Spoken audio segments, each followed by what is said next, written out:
Hi guys, welcome to my channel, Tasty Bites by Kim. Okay, today we're going to be making bistec encebollado with arroz con gandules.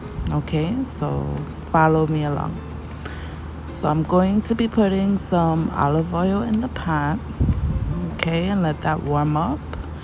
Now I have pre-marinated or pre-seasoned my meats that I'm now going to put in the pan so that we can pan sear it and get a nice brown color to it. Okay, so I placed one piece of the steak and I'm going to place the other, making sure that I carefully place it in the pan so that the meat could have good contact and get a good sear and a good color. We want a good color on the steak. So after about 2 to 4 minutes or 2 to 3 minutes, we are going to flip the steak over so that we can then brown the other side. Okay, so then flip your pieces of steak over and again make sure that you have good contact to the bottom of the pan. Okay, so you can have a nice brown color on the steak. So here I'm flipping my second piece, checking the color. I like it. And now we're going to try to place it perfectly in the pan.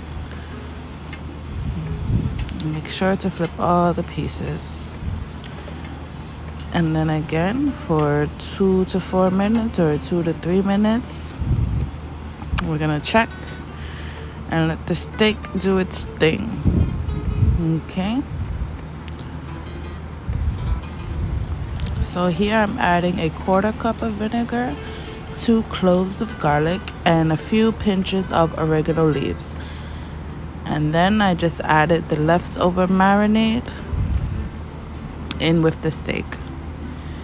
At this point, I cut up some onions, I chopped it up, and then we're gonna cover it and let it to simmer. This should be about anywhere between 25 and 35 minutes, maybe even 45 minutes, depending on the thickness of the steak and how tender you like it. So this here is how I like my bistec encebollado. I like my steak to be very tender. I like my onions to be cooked down.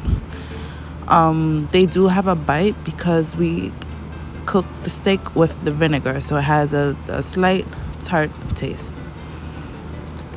So if you made it this far along, I'm going to show you how I make my arroz con gandules. Okay, so we're gonna start off with some olive oil. I'm gonna pour some olive oil in the pot and begin to heat it up. So then we can begin to fry our sofrito and start awakening those herbs and spices. On my channel, I'm going to have a video on how I make my sofrito. So if you want, you can look down below in my videos and find it, okay? Or if anything, I'll link it in the description box and you could check it out. So here we're just frying the sofrito, infusing the oil with those flavors. And here we have our herb mix, which is about a tablespoon of adobo, 2 garlic cloves, a few pinches of oregano, and 1 packet of sazon. Excuse me.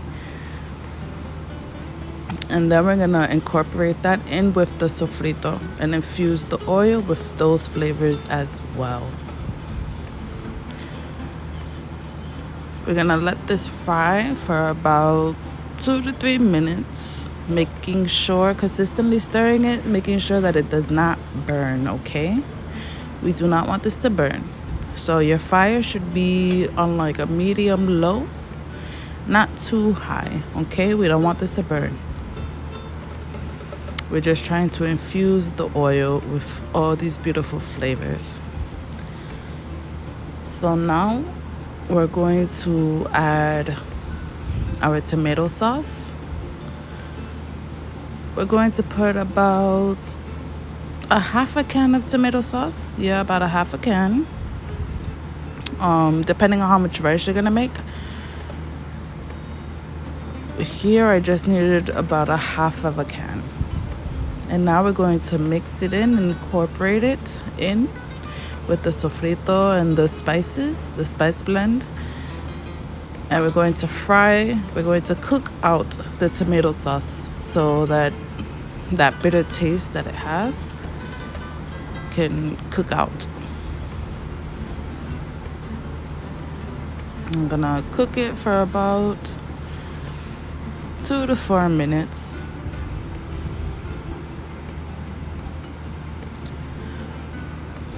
Okay, so here at this point, we're going to grab our famous can of gandules. If you don't have the can, you can always use the frozen, which is just as good. But here I have the can. I'm going to add the can along with a can of water. 1 can of water. Okay.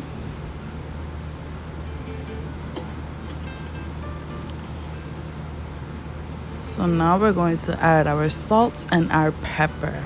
Okay, so one little trick that I like to do is I like to boil my beans or boil my gandules for about 15 minutes before I add in the rice so that the water can get a stronger like gandule flavor, if that makes sense.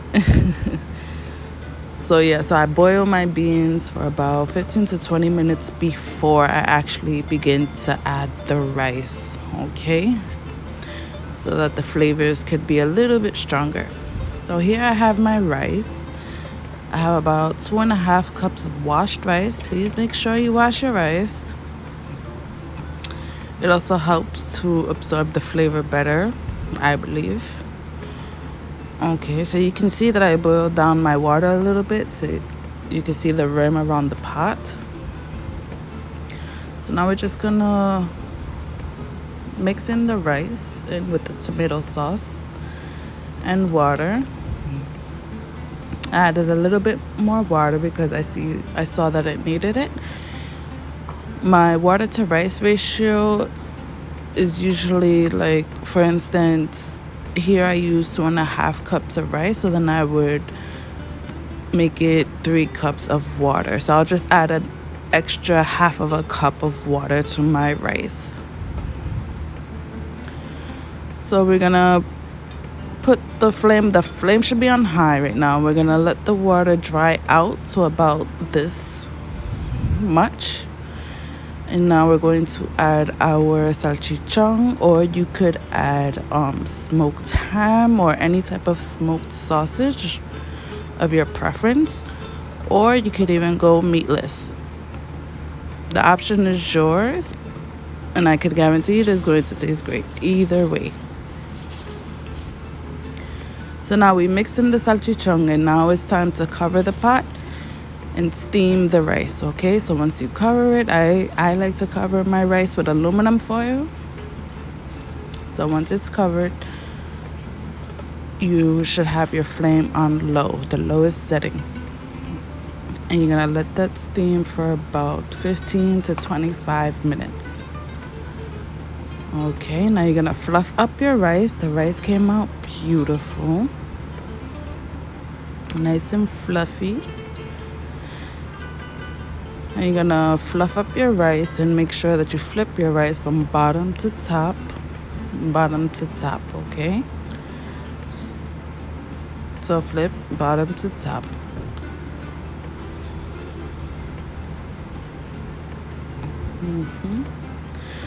So I just want to thank you for making it this far into my video. Let me know in the comments if you try out these recipes. I would love to know how you made it and how it comes out for you, or if you have your own spin on how to make it, please let me know. So this is how I served it. I hope you enjoy it as much as I do, and I can guarantee you will go back for more. It is delicious. God bless you, and please come back again. See you next time.